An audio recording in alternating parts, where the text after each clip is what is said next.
Assalamualaikum warahmatullahi wabarakatuh. Saya dari kelompok 6 akan menjelaskan materi pekerjaan lapangan. Saya dengan Nanda Surya Anjasmara akan menjelaskan tahapan pekerjaan lapangan. Tahapan pekerjaan lapangan lebih memfokuskan pada pengujian transaksi dan komunikasi dengan audit. Dari pekerjaan lapangan akan dihasilkan daftar temuan yang signifikan yang disajikan dalam draft laporan audit. Tahapan pekerjaan lapangan. 1. Pertemuan awal.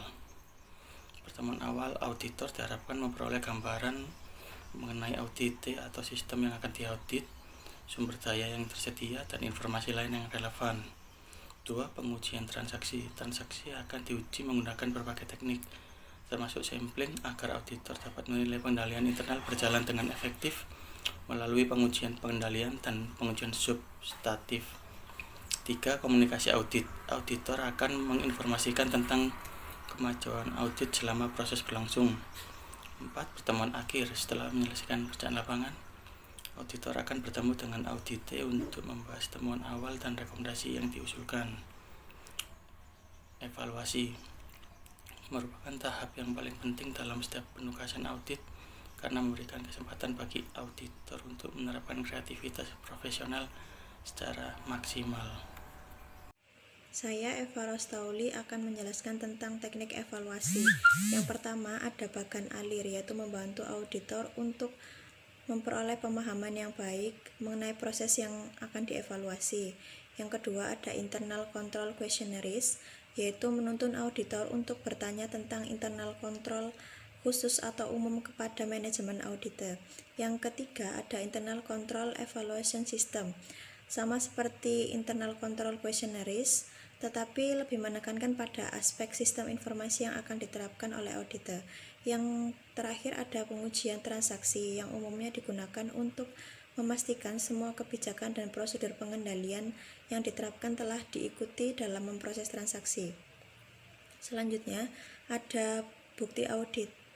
Bukti audit yang didapat selama pelaksanaan audit harus memberikan dasar yang memadai untuk pemberian pendapat auditor, temuan, dan rekomendasi auditor yang dinyatakan dalam laporan audit.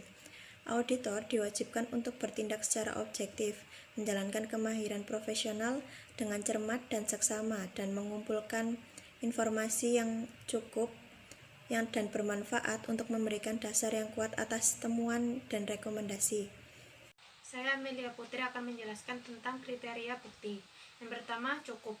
Jumlah bukti audit yang menggambarkan keseluruhan kondisi yang dipermasalahkan. Yang kedua, relevan. Bukti berhubungan langsung dengan tujuan dan ruang lingkup audit yang dijalankan. Yang ketiga, andal. Bukti yang diperoleh harus akurat, dapat dipercaya, tidak bias, dan jika memungkinkan, bukti tersebut diperoleh dari pihak ketiga atau oleh auditor. Klasifikasi bukti audit berdasarkan sumber. Yang pertama, bukti internal. Bukti yang diperoleh dan dibuat oleh auditor. Bukti internal dan eksternal. Bukti yang berasal dari lingkungan internal tetapi juga melibatkan proses yang dilakukan oleh pihak eksternal. Yang ketiga, bukti eksternal internal. Bukti yang berasal dari pihak eksternal tetapi selanjutnya diproses lebih lanjut oleh pihak internal. Yang keempat, bukti eksternal. Bukti yang berasal dari pihak eksternal dan dibuat oleh pihak eksternal. Nanda Elvinita akan menjelaskan tentang tipe bukti audit. Tipe bukti audit ada 5, yaitu yang pertama struktur pengendalian intern atau SPI, yang kedua bukti fisik, 3 bukti dokumen, 4 bukti keterangan, dan yang kelima bukti analitis.